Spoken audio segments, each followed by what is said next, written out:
Anybody that comments down here, I'm not going to acknowledge anybody down here until the very end. Stick around for a bit. If you're going to be a total asshole, I got this little stick right here. I'll block you automatically. I would do that. Oh, if people are an asshole, I'll give it to them. Yeah, and I'm not going to call everybody here now. They just ain't wrong. You know my favorite about that? Music down just a bit. Huh? Yeah, your music is up a little while. Like, what the hell? Oh, no, I'll just put it on mute. Okay, so that's cool.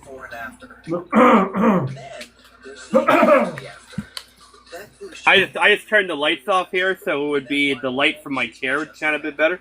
Yeah. There we go. Okay. I just had the Jim Cornette podcast in the background. Oh, you listened to him already? Oh, he's fucking hilarious. Even if I don't agree with everything the guy says, but fucking the guy, I've been listening to his podcast from since the late 2000s. So you know what I mean, he's hilarious. Yeah. Well, he don't good. He don't give a fuck. He really doesn't. He truly doesn't. And I've been listening to Bruce Pritchard since day one. Yeah. So Jim Cornette, the one good thing I like about him, he doesn't care. Anyone says about him, he'll punch back. Oh, no doubt, yeah. You just give it down. He's one of those old guys that you really want to be when you grow up. But I do understand why he gets so pissed off, because he's such an old school, passionate wrestling guy. Yeah. Yeah. Yeah, so you can get that. Yeah, I get that. He's about the actual wrestling part, not the storyline part, right? It's just that's what he is. I put him on the level of Paul Heyman and Bobby Heenan when it comes to wrestling managers. You know? Yeah, I would possibly do that too, but for ring announcers and commentators, number one on my list is Gordon Solie, by far the best. Yeah, he's probably bad. And for one-liners, friggin' Bobby the Brain Heenan. Of course, yeah, of course. Jerry the King Lawler, he can friggin' boom. Imagine if him and Bobby Heenan were a commentary team together. I don't want to. I don't want to. They gang up McMahon or Gorilla. Yeah, let's go. Yeah. So we're gonna talk about AWA. I did a couple of videos this past week. I didn't do all the videos. So what it basically came down to was AWA was brought up after they separated from the NWA. So you had the NWA, AWA, and the WWF as the three biggest promotions in the U.S. as the only promotions in the U.S. Basically, everybody else was smaller than them. And with Vern Gagne, what he did, he came up with what we call NXT nowadays, is what he did back in his days. He brought in wrestlers, trained them, and put them on TV and such thing. So he was way above what we're at right now. You gotta admit, he was pretty awesome. The thinking mentality of it was awesome for Vern Gagne, anyways, right? Yeah, he was supposed to be in the sorry to cut you off there. Said he was supposed to be in the 1947 Olympics wrestling team.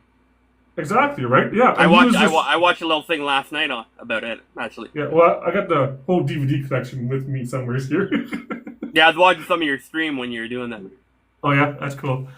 And then then he had the whole. He was the first company that actually went on TV, and that was huge for them, right? I was like, holy shit, right? Kind of deal. But what are your thoughts about Vern Gagne though of the AWA? What are your thoughts about the guy? I feel like the AWA probably would have lasted a few more years if Vern Gagne would have got with the times. For example, in the Road Warriors DVD, I think Michael Hayes talks about how he's like, the Road Warriors are heels, and I'm like, they're getting babyface reactions.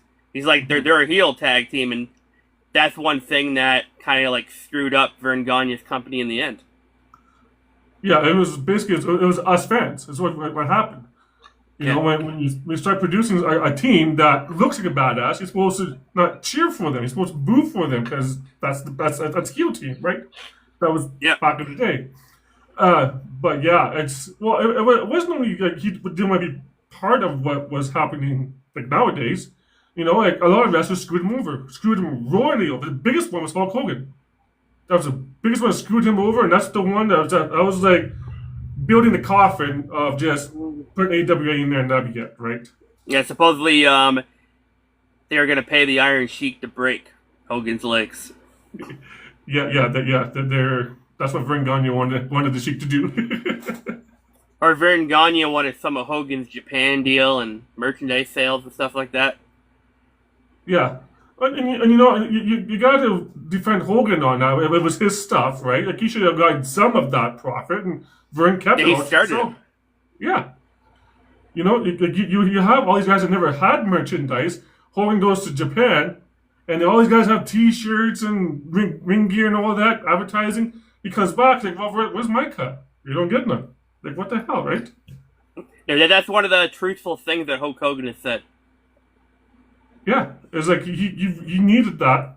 He had it. He built that for his own brand, right? And it was just ridiculous the way. And that's where I think a lot of promoters are. Even Vince was like that too, right? Like, you get some of that merchandise product at the payout, but majority of it would come back to Vince.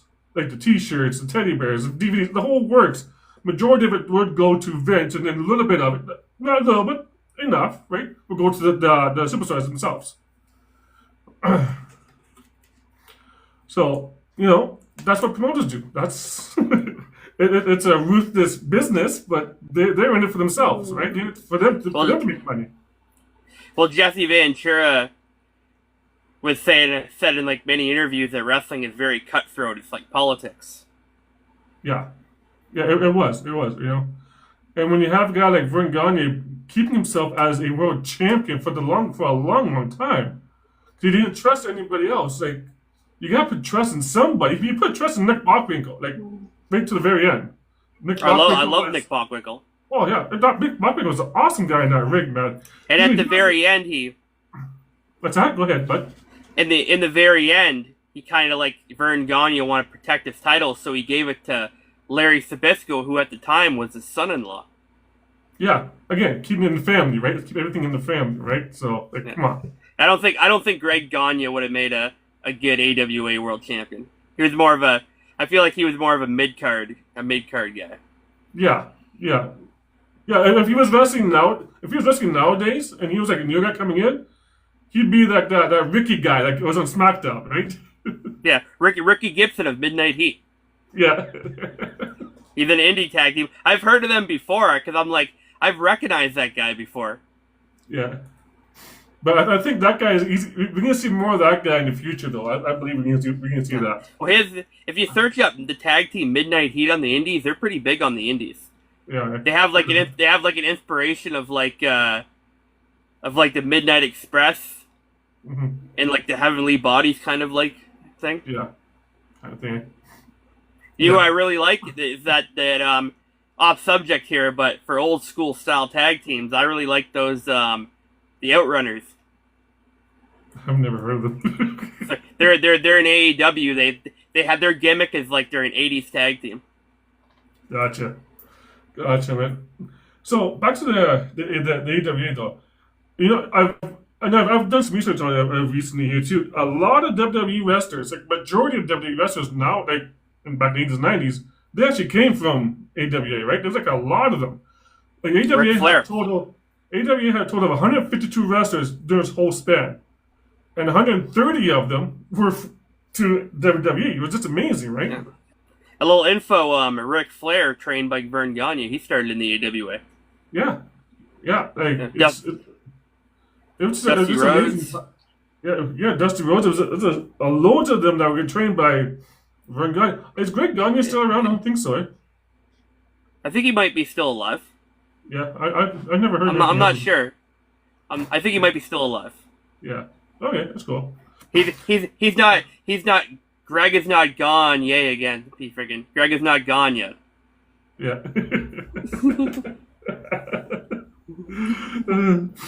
He's not gone yet. Yeah, he's gone. Yay. Yeah.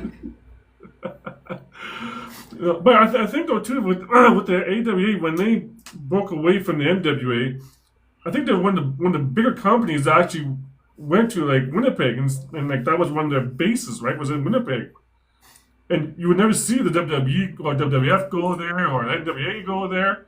It was always you'd have Stampede Wrestling, and then you'd have AWA Wrestling, basically, right, for Canada, right? Yeah. And again, that was just a huge